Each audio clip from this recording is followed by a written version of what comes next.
To this story now. Some of the country's roads are fast deteriorating due to poor maintenance, and with the persisting rains, they are getting worse. Centurion is one of many areas in South Africa that is struggling, with Vierde Park Road closed due to extensive damage. Authorities have reassured the public that they have and are working on rectifying the situation. And for more on this, I am joined by the spokesperson of the Gauteng Department of Roads and Transport, Lesiba Mpya. Thank you very much, Lesiba, for your time here on All Angles. Just tell us, first of all, this, of course, in Centurion, Vierde Road in particular, looked quite bad. It looked like it was actually about to collapse. Was this caused by the rains that we've been seeing in the last couple of days? Yeah, thank you very much for having us. Yes, indeed, because of the unprecedented rainfall, we have seen quite a number of floods across the province. And in terms of the Vierde Road, yes, it was affected by the heavy rains. Part of the contributing factors, because as a province we also share space with municipalities, is the aging infrastructure. You have situations where you have sinkhole incidents. You have a situation where you have sewer lines that are aging, and you also have a situation where people are building on actual sewer lines, and that compromises on the on government's ability to maintain infrastructure. So basically, our roads, not all our roads, that is, are actually strong enough to handle torrential rains. Look, obviously, all roads that are built are certified by competent engineers, and in this instance, because we speak on behalf of the province, we're quite confident that.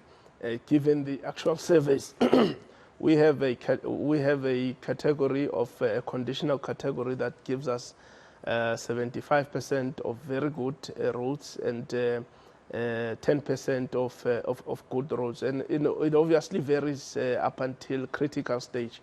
We've got about 0.6% of roads conditions that are critical and about 1% that are of poor condition.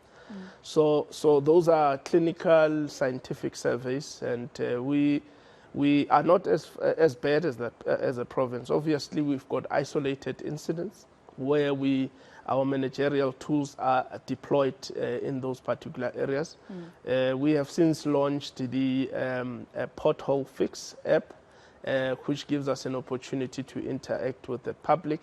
We also have a situation where we do pavement surveys, and through our RIFSA program, we have a dedicated situation where we look into the bridges, the culverts, the grass cutting on the roads, as well as the road markings and so forth and so on. So as a province, we're not that bad, of course, compounded by the rainy conditions. Our engineers are up in arms. They are all, all sleeves are rolled up and currently on the ground correcting what the rain has damaged. So is it just Vierde Park that was affected, or were there other roads that had to be closed, first of all? Secondly, has it been reopened for traffic? Well, because of the rain, and it's a good thing today that the weather has cleared, so Vierde Road engineers today are on site doing a conditional assessment on the roads. Part of what has been affected in other parts of the province is the R559 and the R28 in the Mohlakeng area in West Rand. So those are the roads that are receiving primary attention, and we are confident that our engineers are going to be correcting those particular roads. And road users, for the safety of our road users, we have cordoned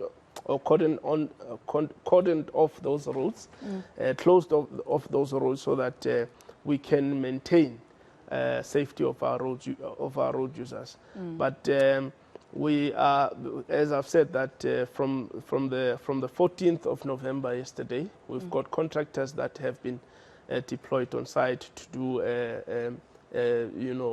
conditional assessment, so that we can be able to ready ourselves for the rainy season. So our roads are very fit and proper for torrential conditions, and I have no doubts that we have the quality of roads that should be given to our road users. So the former MEC, we had a conversation before with him in terms of especially the traffic lights that become affected around, Gauteng. And I know that you share these as well with municipalities, etc., especially because of load shedding. The traffic lights end up malfunctioning, etc. And it's quite a mess driving in peak hour traffic in the city of Joburg in particular, at least for those of us who live here. How's that going in terms of the repairs of these? Or is it difficult to even do it because we've been on load shedding for so long and sometimes we move to different stages? Look, we also have a dedicated online or application that focuses on defecting traffic signals. And that is why I'm saying that these apps assist us in terms of interacting and governing together with the public, because this government is a people-centered. So the load shedding is exacerbating the situation from time to time, because it also gives much allowance to those that are targeting these traffic signals in terms of cable theft. So it is a domino effect that we have deployed all our foot soldiers to ensure that when there is load shedding, at least we have minimal interruptions once power is back on. So yes, we are interacting with we are working well with the municipalities through IGR, and I know that part of top of the MEC's agenda is to ensure that we are able to carry out all these problems together with the municipalities. So in terms of load shedding and just cable theft in general, do you know as the Gauteng government how much you're losing because of this annually? Well, we might have not quantified it because, as we said, there's a responsibility shared between ourselves as the province and that of the municipalities, but it definitely has a damning effect on the lives, on ordinary lives of road users, on business, on the quality of life of Gautengers. And where we are, we must then advocate for citizenry, or so that everyone becomes a whistleblower, because it can't be business as usual, because these traffic lights, you see people just cutting them and hollowing that infrastructure within. But as a province, we have been putting up measures to make sure that there is detectable instances where there's cable theft, and our traffic signals should be safe for all of us to use. Just lastly, Ntate Mpya, we speak to experts quite a lot, and some of them agree, some of them disagree, some of them saying that, there is also an issue with a lack of political will to be able to, fix the issue of a lack of infrastructure or ailing infrastructure, because South Africans are expected to accept it as an excuse for 28 years now.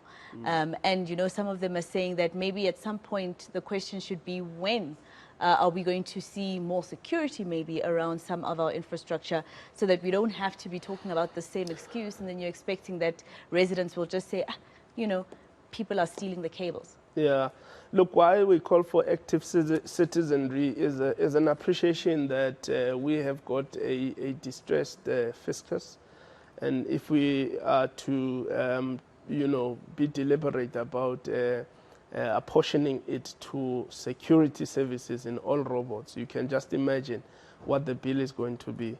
Of course, we've got to protect our infrastructure, and being a people-centered government, we can only call for active citizenry so that we take care of our infrastructure. But of course, as government, we've got to be seized with a burden of responsibility and an extra mile to ensure that public facilities and public infrastructure is protected without compromising the fiscus, because there's a lot of social initiatives that government has got to fulfill, including the issues of social grants, the issues of ensuring. I know the Premier currently has pronounced himself on the fight the fight against crime and drug abuse.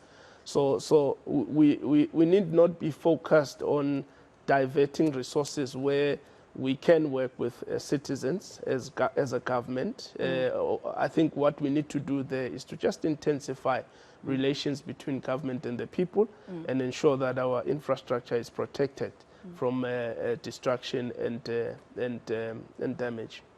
Lastly, Mr. Mpya, on a morbid, topic. Sure. We are approaching the festive season. Yeah.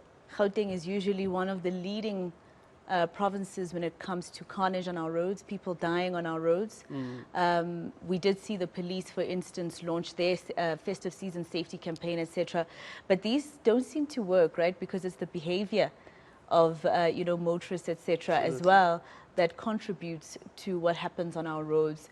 What kind of difference is the Gauteng government planning to do this time around to try and make sure that at least we are not always part of the top 3? Yeah, well, at least as a province, we are taken into confidence by the Premier that extra resources are going to be channeled to safety measures. And I've seen, together with the Minister of Police, the Premier has been up and about, distributing resources such as new vehicles. And we look forward to the new police, officials coming from college.